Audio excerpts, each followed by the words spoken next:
Hello, this is Alex. This is Marshall Channel, and today we have Jerel Saxon, the person who made pretty much a lot of show on the proving grounds and in my project Lose Yourself. Thank you so much, Jerel. No problem. For meeting with me today, and he will tell a little story about him, about his car, and how he got into it, and then what's going to be next. Because as most of you seen in my last video, this car is gone, and you'll see more pictures and videos of it in this video as well. Well, I bought this car 3 years ago. Bought it from a friend locally in Foley, Minnesota. When I bought it, it had the original rotary transmission rear end, no motor, all the body panels, all the stock interior. I got it for a really small price, good deal for my friend. It had a few blemishes and little small things here and there from what I was told, and pretty much zero rust, so I was pretty happy with it. Pretty much took it to my shop that I had, ripped all the parts that I didn't need out, sold them, made a profit, stripped down the interior, got everything all ready, put a roll cage in it, got my Chubbs racing motor in it, got my T5 transmission in it, which was the first of many that were lost. I lost 5 that year, I believe. Yeah, then started doing body work and everything, and drifted all year that year and had a good time. Could you tell about the accident you had? Well, the accident was at Elko. I went to go do the drifting.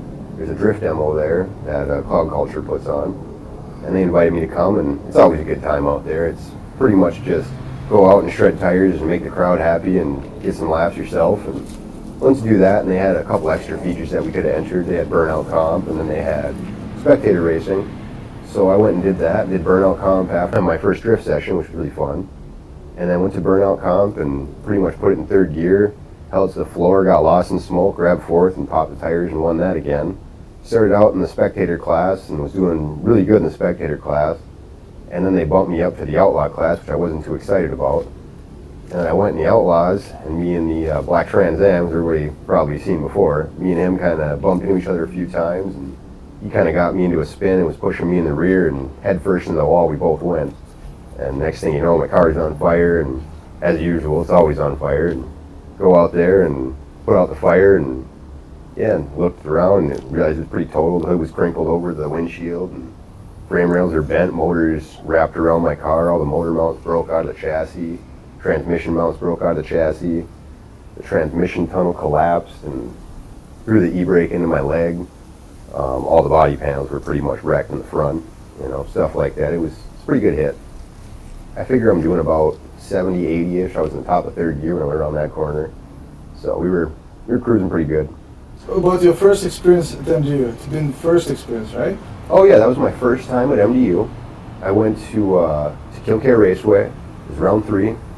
I went there with my friend Matt Posch. Me and him drove down there in my friend Sam's truck. Stayed at a hotel with Alec Robbins. And we get there and it starts raining a little bit when we get there. We're kind of nervous about the track. It was a little more difficult. A lot of the other MDU drivers that I know told me it was one of the hardest tracks there.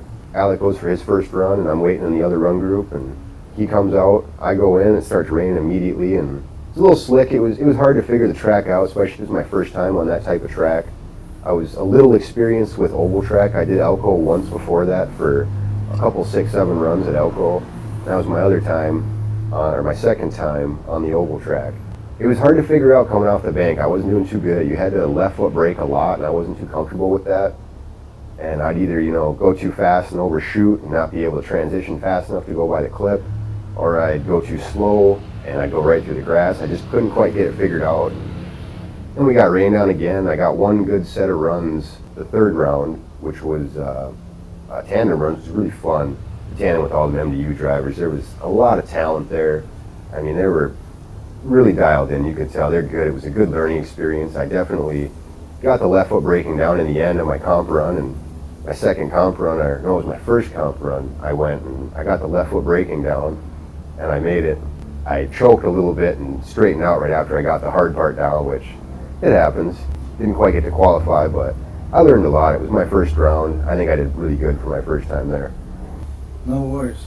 Exactly, no worries.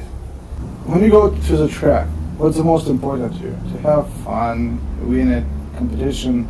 It's just to have fun and, go with your buddies door to door and push them harder, push you harder, and become better at driving, pleasing the crowd, picking up random passengers and taking them for their first ride along, stuff like that. I mean, it's all about the thrill. I mean, competition's fun, but driving's the best. Some of my favorite events were at Elko when we go and, you know, there's 10,000 people or however many people there is there, and they're just cheering for you, and you're not competing, you're just shredding tires for fun, you know. That's what it's all about. That's what drifting is. Keep drifting fun. I mean, that's what it's all about. I see a lot of people at the track with a minor issue, like they'll bend a tie rod, break a tie rod, something like that, and happen on a Friday night, and they call it a day, and I never understood that. Not a lot of people do that, but I mean, I've just seen it. I never really understood it. I mean, I went my second event ever with my first car, and I had a setup that wasn't quite designed for what I was doing. I was revving way too high with my valve train that wasn't set up at all. And I dropped a piston, or I dropped a valve into my piston, and I bent it. I mean, this was Friday, and it was wrecked. And so they towed me off the track. I go into pit row. I tear off my valve covers in pit row, and I noticed, okay, well, that valve is definitely missing, and the spring is just jumping around in there. So I have them tow me back to camp. A couple hours later, me and my friends all had the motor ripped apart, and I'm coming back to St. Cloud at about 10 o'clock at night, grabbing head gaskets and valves and rockers. I mean, anything I could grab that I knew that I needed, and assembled the head there because I had all the tools actually in here. Next thing you know, I mean, it's morning, we're ordering parts like push rods and such, oil and filter. 10 o'clock in the morning, I was driving it. Everyone thought I was down and out, and we were just starting. So I got to go the rest of Saturday and Sunday and made a great memory out of it, and met a lot of good people, and it was great. It was wonderful. I mean, that's what it's all about. Just you can't give up. You can't surrender. You gotta just keep going. So you had, how many cars you said? That I've drifted, I've had 3. The first one, I was backing out of my driveway, and I got smacked. I couldn't see. There's like a church right there. Everyone's parked you in. You can't see when you're backing up, and I'm going all slow, and I pulled out in front of a lady, and she cracked the quarter and twisted the frame. I probably could have saved that car, but I was like, it's totaled, it's done. And then I got a re-clean one, and I went and built that up for drifting more. And I went and I was at one of the Wednesday night drifts, and I made a large mistake and went sideways into a wall on my passenger side. The car looked like it was tacoed.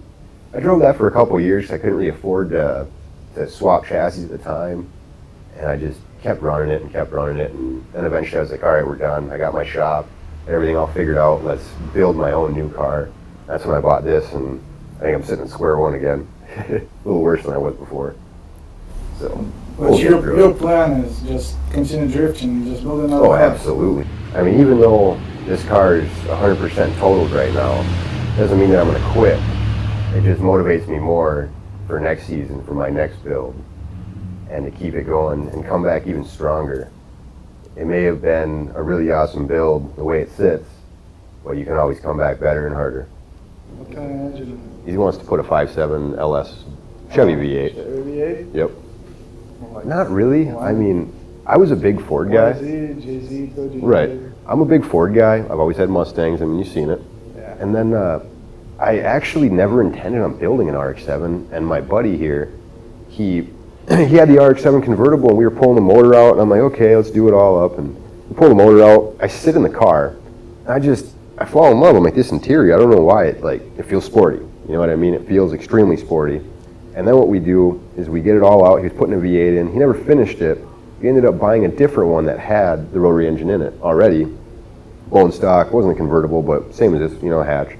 And we're driving it, and he's going for this corner. I mean, he's going fast. I'm like, getting scared, getting nervous, buttholes tightening up. And I'm like, man, we're going to die.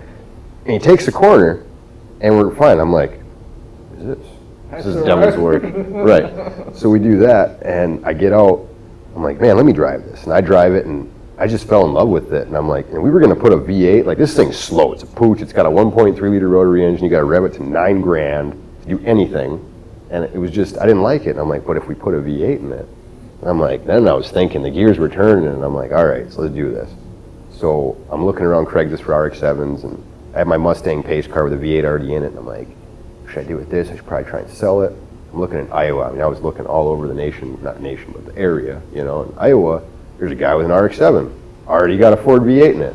He's looking for something similar or trade or like $3,000. And I'm like, text him, see see if he wants my Indy pace car Mustang. It's like, that seems pretty cool. We started exchanging pictures and talking on the phone, and next thing you know, a week later, I'm going down there with the trailer with my pace car. We switched. Yeah. And then I got my RX-7, and it was kind of one of those things where my car was rotten, my Mustang, and his car had a blown up motor in the RX-7. We both kind of knew what we had wrong. We didn't say it. We're like, I got him. We both were like, wait a minute, what?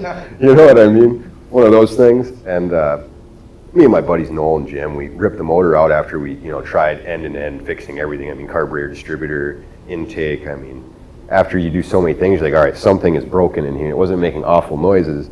We pull the motor out, pull the heads off, and next thing you know, there's like push rod balls that are over the rod, and like there's like the water pump where you bolted it up. It was like siliconed on. The block was broken and siliconed on. I'm looking in the back of the car and we're digging through all this junk, and there's like a big turbo flange Y pipe. I'm like, okay, so they put a big turbo on this and destroyed the motor and traded it to me. And I'm like, well, at least they got a clean shell. I mean, dude's got a rusty bucket that runs good. It's gonna break, So we were kind of screwed each other, but it is how it is, And then right, and then I just started restoring it, and that's what got me into it. It was weird. I